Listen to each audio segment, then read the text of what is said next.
नमस्कार, आर्य न्यूज देख रहे हैं आप। मैं हूं आपके साथ पल्लवी सिंह। उत्तराखंड की खबरों की शुरुआत करेंगे मुख्यमंत्री पुष्कर सिंह धामी ने, जिन्होंने एक अहम समान बताया है। उन्होंने बता दें आपको कि उन्होंने कहा कि समान नागरिक सहायता का उद्देश्य हर नागरिक के लिए समान कानून है और ये संविधान निर्माताओं के सपनों को पूरा करने की दिशा में एक अहम कदम होगा। इस मसले को लेकर अपनी सरकार की प्राथमिकता बताते हुए मुख्यमंत्री ने कहा कि उनकी सरकार ने अपने शपथ ग्रहण के तुरंत बाद ही पहली मंत्रिमंडल बैठक में इसके लिए न्यायविदों, सेवानिवृत्त न्यायाधीशों, समाज के प्रतिबद्ध जनों से और अन्य हितधारकों से बातचीत की और उच्च स्तरीय समिति बनाने का निर्णय लिया। साथ ही हरिद्वार स्थित ऋषिकुल आयुर्वेद विद्यालय में विश्व स्वास्थ्य दिवस के अवसर पर आयोजित एक कार्यक्रम के दौरान उन्होंने कहा है कि यह समिति उत्तराखंड के लिए समान नागरिक संहिता का मसौदा तैयार करेगी। उन्होंने ये भी कहा कि इस समान नागरिक संहिता का दायरा सभी नागरिकों के लिए समान कानून होगा, चाहे वो किसी भी धर्म या किसी भी जाति में विश्वास रखते हों। धामी ने यह भी कहा कि समान नागरिक सहायता संविधान निर्माताओं के सपने को पूरा करने की दिशा में एक अहम कदम होगा।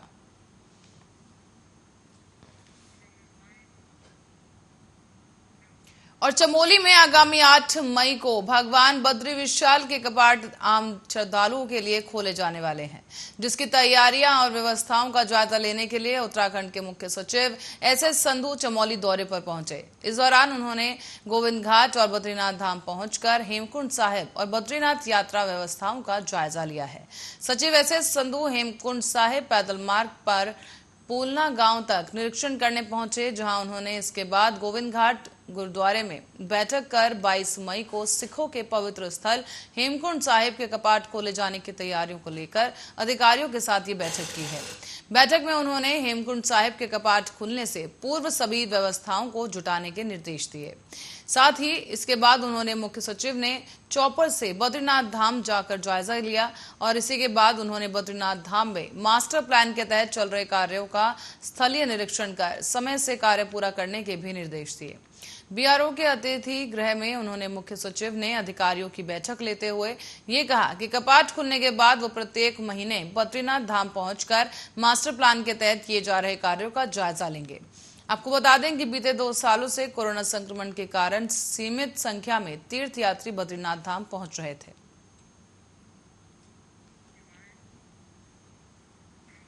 और उत्तराखंड के छोटे बड़े शहरों में पार्किंग सुविधा को लेकर बड़ी राहत मिलने जा रही है। राज्य सरकार ने पूरे प्रदेश में 232 स्थानों पर पार्किंग निर्माण का जिम्मा उठा लिया है। इसमें से 27 स्थानों पर काम शुरू करने की अनुमति दी गई है। ज्यादातर शहरों में अभी पार्किंग की कमी है और इसी वजह से गाड़ियां सड़कों पर पार्क होती हैं, जिससे जाम की समस्या बढ़ जाती है। और अब इसी कारण के वर्ष आपको बता दें कि अब आवास विभाग पार्किंग सुविधा बढ़ाने पर जोर दे रहा है।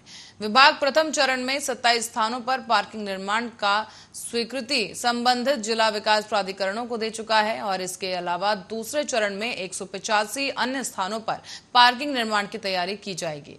इसमें शहरों के अलावा यात्रा मार्ग के साथ ही पर्यटन स्थलों के छोटे छोटे कस्बे भी शामिल होंगे।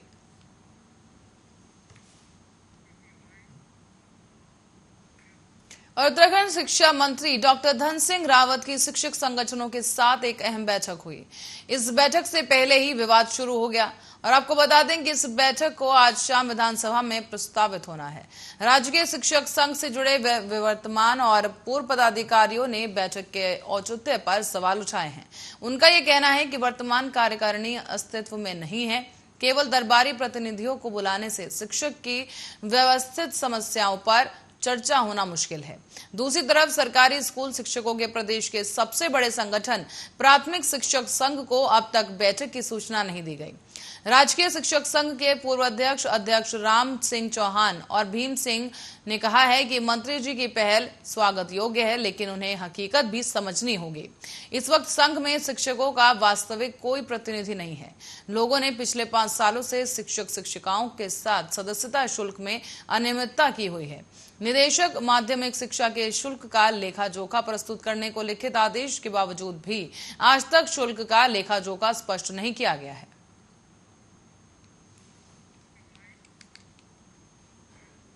तो वहीं नैनीताल में अल्मोड़ा और हल्द्वानी हाईवे पर स्थित जवाहर नवोदय विद्यालय गंगरकोट में सीनियर और जूनियर छात्रों में मारपीट का मामला सामने आया है और ये मामला अब गरमाने लगा है, जिसके बाद 10वीं और 12वीं की जो कक्षा है उसके 5 विद्यार्थियों पर गाज गिरी है।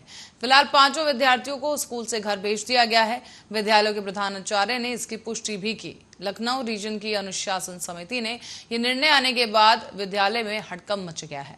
जवाहर नवोदय विद्यालय में कुछ दिन पहले ही जूनियर छात्रों को अनुशासन सिखाने के नाम पर मारपीट का मामला सामने आने के बाद हड़कंप मच गया था। आरोप था कि सीनियर छात्र जूनियर छात्रों को अनुशासन सिखाने के नाम पर उनकी रैगिंग कर रहे थे। जूनियर छात्रों से मेस से खाना मंगवाने के साथ ही अन्य कार्य भी करवाए जा रहे थे। मामला सामने आने के बाद आनन फानन में जांच बैठाई गई, जहां नवोदय विद्यालय समिति के लखनऊ संभाग के assistant commissioner PR Prasad Rao बीते 17 मार्च को विद्यालय पहुंचे।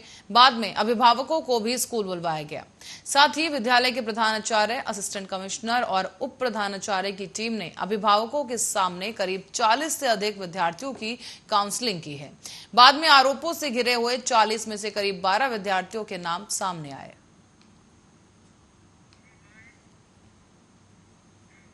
और स्कूल में स्टाफ की कमी के चलते अल्मोड़ा के जीआईसी नैना चेकखरका में प्रभारी प्रधानाचार्य को स्कूल में घंटी बजाने से लेकर सफाई के काम में भी खुद लगना पड़ रहा है। दरअसल प्रभारी प्रधानाचार्य ने इससे अजीज आकर मुख्य शिक्षा पदाधिकारी को पत्र लिखा है।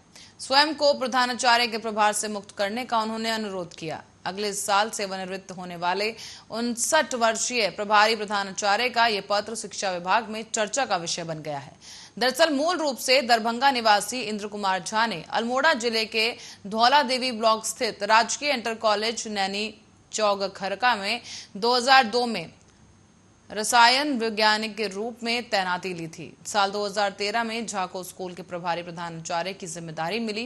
प्रभारी प्रधानाचार्य झा का यह कहना है कि इस स्कूल में चतुर्थी श्रेणी कर्मियों के 4 पद सृजित हैं, जिनमें से केवल 1 कर्मचारी ही यहां पर कार्यरत है। करीब 59 वर्षीय ये चतुर्थी कर्मचारी अक्सर बीमार रहते हैं, जिसकी वजह से प्रधानाचार्य को खुद ही इन सब कामों को करना पड़ता है।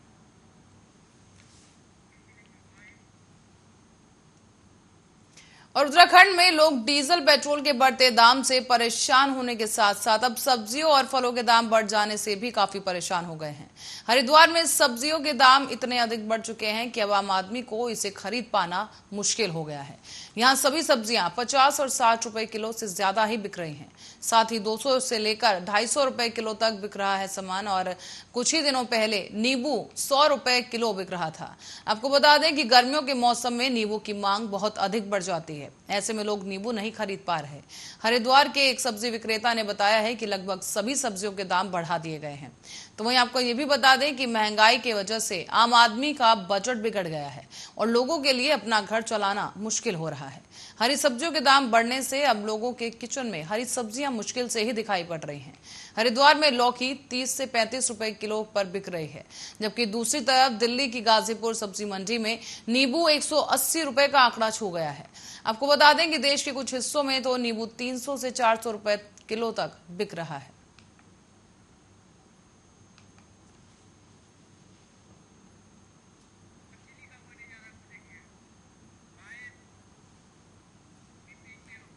और कोविड महामारी के कारण पिछले 2 साल से बंद पड़े कैलाश मानसरोवर यात्रा को लेकर सरकार से अब तक नोडल एजेंसी को तैयारियों के लिए कई निर्देश नहीं मिले हैं, जिसकी वजह से इस बार भी उसके आयोजन की संभावना नजर नहीं आ रही। दरअसल आपको बता दें कि विदेश मंत्रालय यात्रा की नोडल एजेंसी कुमाऊं मंडल विकास निगम और पिथौरागढ़ जिला प्रशासन के साथ इसकी तैयारियों को लेकर जनवरी में ही एक बैठक कर ली गई थी। पिथौरागढ़ जिले के लिपुलेख दर्रे से होकर गुजरने वाली यात्रा 2020 में कोविड महामारी के चलते स्थगित कर दी गई थी और अगले साल भी ये बंद ही रही। हाल ही में कोविड-19 के मामलों में कमी को देखते हुए अधिकारी ये उम्मीद कर रहे थे कि इस साल कैलाश मानसरोवर यात्रा आयोजित हो सकती है। कुमाऊं मंडल विकास निगम में महाप्रबंधक एपी वाजपेयी ने कहा कि अब तक यात्रा के आयोजन के संबंध में एजेंसी को कोई भी दिशा निर्देश प्राप्त नहीं हुए हैं। उन्होंने कहा कि अगर अब निर्देश मिल भी जाते हैं तो भी यात्रा को शुरू होने तक तैयारियां करना बहुत मुश्किल होगा। बता दें आपको कि कैलाश मानसरोवर यात्रा हर साल जून के प्रथम सप्ताह में शुरू होती है।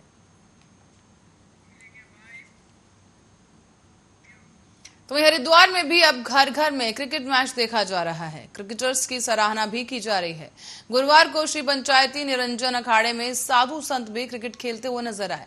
संतों ने बताया है कि हम पूजा पाठ करने के बाद दोपहर के समय खाली रहते हैं, जिसको लेकर हमने सोचा कि अब क्रिकेट खेलकर ही अपना समय व्यतीत करेंगे, जिसकी वजह से उनके शरीर स्वस्थ रहें और अच्छे से पूजा पाठ में ध्यान भी लगा सकें।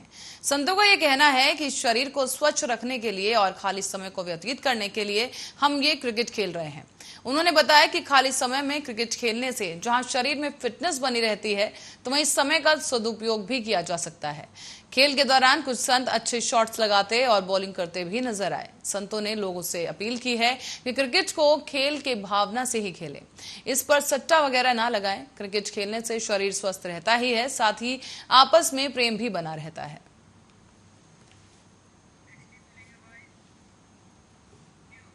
और उत्तराखंड में अब बीते 15 दिनों से बिजली का संकट ज्यों का त्यों बना हुआ है। बीच के 2 दिन करीब स्थिति समान रही, लेकिन अब फिर से एक बार स्थिति खराब हो गई है। बिजली की मांग 41 मिलियन यूनिट प्रतिदिन तक पहुंच गई है, जबकि इसकी तुलना में उपलब्धता केवल 30 मिलियन यूनिट पर ही सिमट गई है। हालांकि 11 मिलियन यूनिट का यहां पर अंतर बताया जा रहा है और ये अंतर बाजार से बिजली खरीद कर पूरा करने के लिए प्रयास किए जा रहे हैं। इसके बाद भी संकट लगातार बना हुआ है। खुले बाजार में 12 रुपए प्रति यूनिट के अधिकतम रेट पर भी बिजली उपलब्ध नहीं हो पा रही। देश भर में गर्मी बढ़ने के चलते खुले बाजार में भी बिजली का संकट बना हुआ है। यूपीसीएल आमजन के लिए बिजली संकट से निजात दिलाने को रियल टाइम मार्केट पर निर्भर है। यहां से भी बिजली न मिलने पर रोस्टिंग करनी पड़ रही है। बिजली की मौजूदा स्थिति को देखते हुए शुक्रवार को राज्य के अधिकतर ग्रामीण क्षेत्रों और उद्योगों में बिजली कटौती तय है।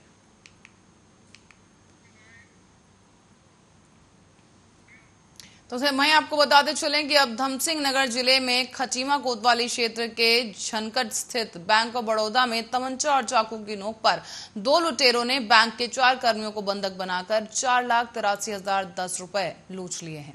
बैंक में लूट की सूचना पर पुलिस और प्रशासन के आला अधिकारी झनकट बैंक ऑफ बड़ौदा में पहुंचे, जिसके बाद पुलिस ने सीसीटीवी की मदद से लुटेरों का सुराग खंगालने की कोशिश की। आपको बता दें, सीमांत खटीमा कोतवाली क्षेत्र के झनखट में स्थित बैंक ऑफ बड़ौदा में दिन दहाड़े बैंक कर्मियों को तमंचे की नोक पर बंधक बनाकर लाखों की लूट से यह हड़कंप मच गया है। दरअसल बैंक ऑफ बड़ौदा में लूट की सूचना पर खटीमा कोतवाली से पुलिस अधिकारी फोर्स समेत घटनास्थल पर पहुंच गए हैं और बैंक से लाखों की लूट की वारदात की सूचना पर जिले के एसपी क्राइम और एसडीएम खटीमा भी मौके पर पहुंच गए हैं।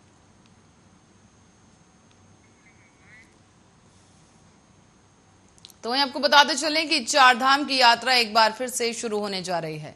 गंगोत्री और यमुनोत्री धाम की यात्रा 3 मई से शुरू हो जाएगी। तो वहीं 6 मई को केदारनाथ के कपाट दर्शन के लिए खोले जाएंगे। बद्रीनाथ को लेकर बताया गया है कि 8 मई से वहां पर भी श्रद्धालु दर्शन करने आ पाएंगे। सरकार के मुताबिक इस साल बड़ी संख्या में श्रद्धालु दर्शन करने आने वाले हैं। ऐसे में प्रशासन की तरफ से बड़े स्तर पर तैयारियां भी की जा रही हैं। इस यात्रा से संबंधित सभी व्यवस्थाएं दुरुस्त करने में अधिकारी जुटे हुए हैं। साथ ही आपको बताते चलें कि यात्रा मार्ग से लेकर अन्य व्यवस्था यात्रा शुरू होने से पहले ठीक करने में प्रशासन ने ताकत झोंक दी है। पर्यटन सचिव दिलीप जावलकर ने यह बताया है कि 4 धाम यात्रा को लेकर लगातार मॉनिटरिंग की जा रही है। सभी पहलुओं को ध्यान में रखकर 4 धाम यात्रा की तैयारियां भी की जा रही हैं और केदारनाथ में बनी आदि गुरु शंकराचार्य की विशाल समाधि भी इस बार सभी लोगों के दर्शन के लिए खोली रहेगी। आपको बता दें कि बद्रीनाथ और केदारनाथ में निर्माण कार्य चल रहे हैं, जिस पर कई काम यात्रा से पहले ही पूरे कर लिए जाएंगे। अभी इस समय वहां पर बद्रीनाथ धाम के पुनः निर्माण का काम भी जारी है। सरकार की तरफ से 2000 करोड़ रुपए जारी किए गए थे और अभी करीब 65 करोड़ का विकास कार्य शुरू कर दिया गया है।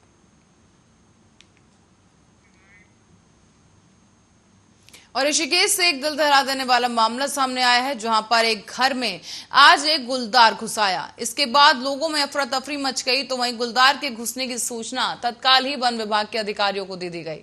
वन विभाग की टीम मौके पर पहुंच गई और गुलदार की तलाश शुरू की गई।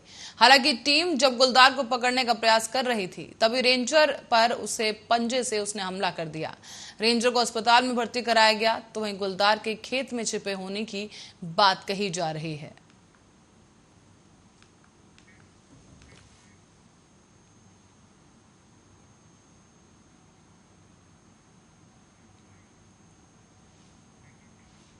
और इस समय गोरखनाथ मंदिर का मुद्दा काफी गरमाया हुआ है। गोरखनाथ मंदिर पर हुए हमले में अब राजनीति भी एंट्री कर चुकी है और गोरखनाथ मंदिर में एक युवक ने मंदिर परिसर में सुरक्षा कर्मियों पर हमला कर दिया, जिसको लेकर अब बवाल मच गया है। तो वहीं आपको बताते हैं कि क्या है पूरा मामला और क्या है इसकी सच्चाई।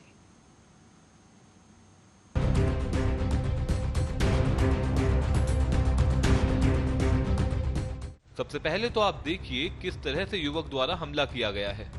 तो देखा आपने कि कैसे एक युवक हथियार लेकर मंदिर परिसर में घुसने की कोशिश करता है और जब उसे सुरक्षाकर्मी अंदर जाने से रोकते हैं तो वो शख्स सुरक्षा कर्मियों पर ही हमला बोल देता है।